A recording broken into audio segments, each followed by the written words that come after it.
ಅನೇಕ ಧೀಮಂತ ನಾಯಕರನ್ನ ನೋಡ್ಕೊಂಡು ಬಂದಿದ್ದೀನಿ ನಾನು. ಆ ಧೀಮಂತ ನಾಯಕರ ಜೊತೆ ಒಡನಾಟ ಇಟ್ಕೊಂಡಿದ್ದೀನಿ ನಾನು. ನಾವು ಯಾವತ್ತೂ ಕೂಡ ಹಣಕ್ಕಾಗಿ ರಾಜಕೀಯ ಮಾಡಿದಂತವರಲ್ಲ. ಆಲಂಗೂರು ಶ್ರೀನಿವಾಸ್ ಅವ್ರಿಗೆ ದುಡ್ದಿದ್ದೀವಿ, ಆರ್ ವೆಂಕಟರಾಮಯ್ಯನವ್ರಿಗೆ ದುಡ್ದಿದ್ದೀವಿ, ಬೀರೇಗೌಡರಿಗೆ ದುಡ್ದಿದ್ದೀವಿ, ಸಮೃದ್ಧಿ ಮಂಜುನಾಥ್ ಅವ್ರಿಗೆ ದುಡ್ದಿದ್ದೀವಿ, ಮುನಿರಾಜಪ್ಪನಿಗೂ ದುಡ್ದಿದ್ದೀವಿ 2 ಸಾರಿ. ಇಷ್ಟೆಲ್ಲ ದುಡಿದ್ರು ಕೂಡ ನಮ್ಮ ಪಕ್ಷದ ವೈಶಿಷ್ಟ್ಯ ಮುಳಬಾಗಲಲ್ಲಿ ಏನು ಅಂತಂದ್ರೆ ಯಾರು ಕೂಡ ಮುಖಂಡರು ದುಡ್ಡು ತಗೊಂಡು ರಾಜಕೀಯ ಮಾಡಿದಂತ ನಿದರ್ಶನ ಇಲ್ಲವೇ ಇಲ್ಲ.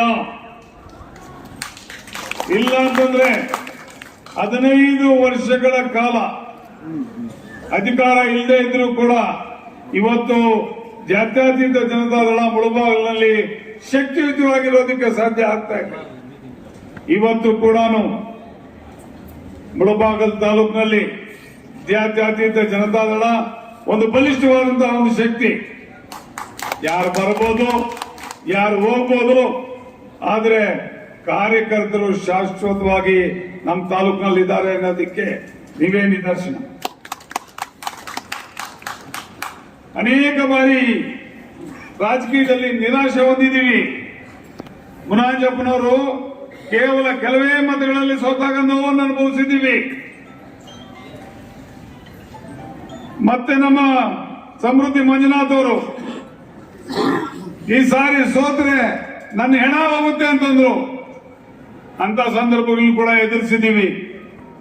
ನೀವು ಹೆಣ ಹೋಗದಾಗೆ ನಿಮ್ಮ ಗೆಲುವನ್ನು ನಮ್ಮ ಕಾರ್ಯಕರ್ತರು ಕೊಟ್ಟಿದ್ದಾರೆ. ನೀವು ಆಡಿದ ಮಾತಿಗೆ ನೋವಾಗಿ ನಮ್ಮ ಕಾರ್ಯಕರ್ತರು ನಿಮ್ಮ ಬೆನ್ನೆಲುಬಾಗಿ ನಿಂತು ನಿಮಗೆ ಜೀವ ಕೊಟ್ಟಿದ್ದಾರೆ. ನಮ್ಮ ಕಾರ್ಯಕರ್ತರು ಮನಸ್ಸು ಮಾಡಿದ್ರೆ ಏನ್ ಬೇಕಾದ್ರೂ ಮಾಡ್ತಾರೆ ಅನ್ನೋದಕ್ಕೆ ನಿಮ್ಮ ಗೆಲುವೇ ಸಾಕ್ಷಿ. 35,000 ಓಟಲ್ಲಿ ನಿಮ್ಮನ್ನ ಗೆಲ್ಲಿಸುತ್ತೆ. ನಮ್ಮ ಕಾರ್ಯಕರ್ತರಿಗೆ ಒಂದು ಆತ್ಮಸ್ಥೈರ್ಯ ಬಂದಿದೆ. ಮುಂದಿನ ದಿನಗಳಲ್ಲಿ ಅಷ್ಟೇ ನಮ್ಮ ಪಕ್ಷ ಬಲಿಷ್ಠವಾಗಿದೆ, ಮುಂದಿನ ದಿನಗಳಲ್ಲಿ ಕೂಡ ಬಲಿಷ್ಠವಾಗಿರ್ತದೆ.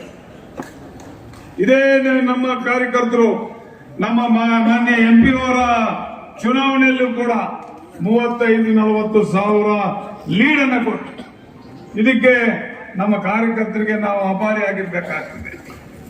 ಆದ್ರೆ ಅಧಿಕಾರ ಬಂದ ತಕ್ಷಣ ನಾನಾಗ್ಬೋದು, ಸಾಮೇಗೌಡರು ಆಗ್ಬೋದು, ಇನ್ನೊಬ್ರು ಆಗ್ಬೋದು, ಕಾರ್ಯಕರ್ತರನ್ನ ಕಡೆಗಣಿಸಿದ್ರೆ ಕಾರ್ಯಕರ್ತರು ಕೂಡ ಅವರನ್ನ ಕಡೆಗಣಿಸ್ತಾರೆ, ನಮ್ಮನ್ನು ಕೂಡ ಕಡೆಗಣಿಸ್ತಾರೆ. ನಾನು ಮೂಲತಃ ಏನು ರಾಜಕೀಯವಾಗಿ ಬಂದ ತಕ್ಷಣ ಯಾವುದೇ ಅಧಿಕಾರ ಇನ್ನೊಂದು ನನಗೆ ಸಿಕ್ಕಿರ್ಲಿಲ್ಲ. ನಾನು ಹಲವಾರು ವರ್ಷಗಳ ಕಾಲ ಕಷ್ಟಪಟ್ಟಿದ್ದೀನಿ. 89ರಲ್ಲಿ KV ಶಂಕರಪ್ಪನ ಎಲೆಕ್ಷನ್ ನಿಂತ್ಕೊಂಡಾಗ ಇನ್ನಿಲ್ಲದಂತ ನೋವನ್ನು ಅನುಭವಿಸಿದ್ವಿ. ನಮ್ಮಲ್ಲೇ ಒಡಕಾಯ್ತು. ನಮ್ಮಲ್ಲೇ ಒಡಕಾಗಿ ಇನ್ನೊಬ್ಬ ಅಭ್ಯರ್ಥಿ ನಿಂತ್ಕೊಂಡಾಗ ನಾವು 22,000 ಓಟನ್ನು ತಗೊಂಡ್ರು ಕೂಡ ನಾವು ಸೋತ್ವಿ.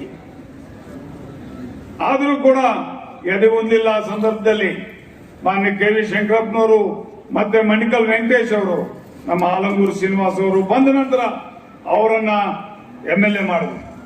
3,000 ಓಟಲ್ಲಿ ಅವರ ಗೆದ್ದಿದ್ದಂಥದ್ದು. ಆಗ ಶೇಷನ್ ಅವರು ಆಗೇನ್ ಮಾಡ್ತಾ ಇದ್ರು ಅಂತಂದ್ರೆ ಒಂದೇ ಒಂದು ಕಾರ್, ನಮಗೆ ಯಾವುದೇ ರೀತಿಯ ಕಾರುಗಳಿರ್ಲಿಲ್ಲ. 2 ವೀಲರ್ ಅಲ್ಲಿ ಕ್ಯಾನ್ವಾಸ್ ಮಾಡ್ತಾ ಇದ್ವಿ. ನಾನು ಮತ್ತೆ ನಮ್ಮ ಚಿಕ್ಕಪ್ಪ ಸುಬೇಗೌಡ ಅಂತ ರಾತ್ರಿ 2 ಗಂಟೆನಲ್ಲಿ ಚಮಕಳಲ್ಲಿ ಅನ್ನೋ ಊರು, ಇವತ್ತಿಗೂ ಕೂಡ ಚಮಕಳಲ್ಲಿ ಸುನಪುಂಟೆ ಅನ್ನೋ ಊರು ಇದಾರೆ. ನಮ್ಮ ಸುನಪುಂಟೆ ಬಂದವರು ಈಗ ಬಂದಿದ್ದಾರೆ. ಆಗ ನಮ್ಮ ಪಕ್ಷ ಅಲ್ಲಿ ಇರ್ಲಿಲ್ಲ. ಸುನಪುಂಟೆ ಊರಿನಲ್ಲಿ ನಮ್ಮ ಪಕ್ಷ ಇರ್ಲಿಲ್ಲ. ಅಲ್ಲಿದ್ದು ಕಾಂಗ್ರೆಸ್ CPM ಮಾತ್ರನೇ. ಅಂತ ಸಂದರ್ಭದಲ್ಲಿ ನಾನು ನಮ್ಮ ಸುಬೇಗೌಡರು ಅಲ್ಲಿ ಏಜೆಂಟ್ ಏನಾದ್ರು ಮಾಡಿ ಇಡಬೇಕು ಅಂತ ಹೋಗ್ತಾ ಇದ್ರೆ ರಾತ್ರಿ 8 ಗಂಟೆಗೆ ನಮ್ಮ ಆಲಂಗೂರು ಶ್ರೀನಿವಾಸ್ ಅವರು ಬಂದ್ರು ಕಾರಲ್ಲಿ. ನಾವು 2 ವೀಲರ್ ಅಲ್ಲಿ ಬೇರೆ ಏನೋ ಸರಕು ತಗೊಂಡು ಹೋಗ್ತಾ ಇದ್ವಿ. ಅದು ಹೇಳೋಂಗಿಲ್ಲ, ಅಲ್ಲಿ ಕೊಡೋದಿಕ್ಕೆ ತಗೊಂಡು ಹೋಗ್ತಾ ಇರ್ಬೇಕಾದ್ರೆ ಬಂದ್ ನಿಲ್ಸ್ಬಿಟ್ಟು, ಏನಪ್ಪ ಕಂದಮ್ಗಾళ్ళు ಇಂಚೆಪ್ಲ పోతా ఉండరు యాలప్ప ಅಂತಂದ್ರು. ఏం చేసేది కార్లు లేదన్నా ఇట్లా 2 వీలర్లో పోతా ఉన్నాము ఇట్లా ఏజెంట్ లేదా ఆడ అయ్యో ಅಂತಾ ನಮ್ಮ ದಿವಂಗತ ಮೊಗಲ್ರೆಡ್ಡಿ ಅವ್ರ ಮನೆಯಲ್ಲಿ ನಾಲ್ಕು ಸಾಲ అయిపోయిందಪ್ಪ ಅಂತ ಮಲ್ಬಿಟ್ರು. ನಾನು ನಮ್ಮ ಸುಬ್ಬೇಗೌಡ 140 ಕಾರಲ್ಲಿ ಹೋಗಿ ಅದೇ ಊರಲ್ಲಿ ನಮ್ಮ ಬೈಪ್ನಳ್ಳಿ ಚೆಂಗಲರಾಯ ಅಂತ ಅವರನ್ನ ಎಲ್ಲರನ್ನು ಎಬ್ಬಿಸಿ ಆ ಒಂದು ಸಂದರ್ಭದಲ್ಲಿ ಎಬ್ಬಿಸಿ ಅಲ್ಲಿ ಏಜೆಂಟ್ ಇಟ್ಟು ಬಂದ್ವಿ. ಇದು ನಮ್ಗೆ ಇರ್ತಕ್ಕಂಥ ಒಂದು ಪಾರ್ಟಿ ಕಮಿಟ್ಮೆಂಟ್. ಈ ಕಮಿಟ್ಮೆಂಟ್ ನಮ್ಮ ತಾಲೂಕಿನಲ್ಲಿ ನನಗೊಬ್ಬರಿಗೆ ಅಲ್ಲ, ಎಲ್ಲಾ ಕಾರ್ಯಕರ್ತರಿಗೂ ಇದೆ. ಇದನ್ನ ನಿಜಕ್ಕೂ ಕೂಡ ಶ್ಲಾಘಿಸಬೇಕಾಗ್ತದೆ. ಮುಂದಿನ ದಿನಗಳಲ್ಲಿ ಇನ್ನೇನು ZPTPS ಎಲೆಕ್ಷನ್ಗಳು ಬರ್ತಾ ಇದೆ, ಅವೆಲ್ಲ ಕೂಡ ಒಗ್ಗಟ್ಟಾಗಿ ನಮ್ಮ ಅಭ್ಯರ್ಥಿಗಳನ್ನು ಕೂಡ ಗೆಲ್ಲಿಸಬೇಕಾಗ್ತದೆ.